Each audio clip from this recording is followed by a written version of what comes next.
Well, hi, this is Ken with Village Green Lawn and Pest, and if you need lawn health, pest control, or mosquito control, don't hesitate to call us. A lot of people ask us, how should we water our new sod?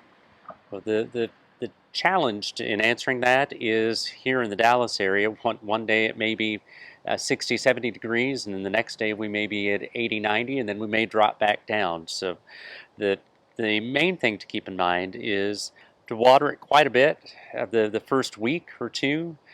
Usually I'll recommend watering at least on a daily basis, maybe 5 or 10 minutes.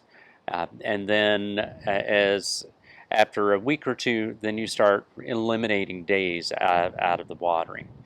The very first day or so, you really want to drench it to make sure that the soil is really wet, particularly the soil underneath it is damp, and then start backing off.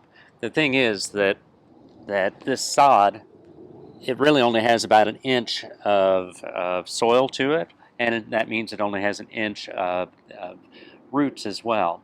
So what you're trying to do is drive those roots down deeper into the soil. So eventually, what you're aiming to do over the course of about 3 or 4 weeks is to start getting closer to our normal watering program.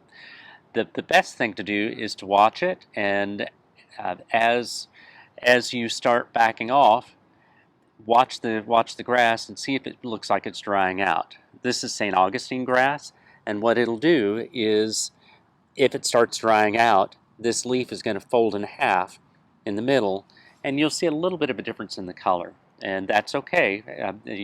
That means that you reduced it a little bit too fast.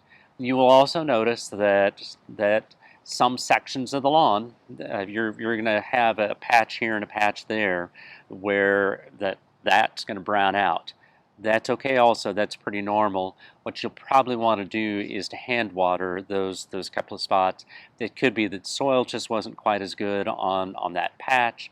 It could be that maybe the sprinklers aren't quite hitting that quite right. But that's the best way of watering your new sod, is water it a lot at the very beginning, probably daily, sometimes if it's really hot, morning and evening for maybe 5 or 10 minutes, and then reduce after that first week or so. Start eliminating a day out of your watering schedule. This is Ken with Village Green. If you like these videos, please subscribe to our YouTube channel and send them on to your friends and family. Ken with Village Green, local experience you can trust.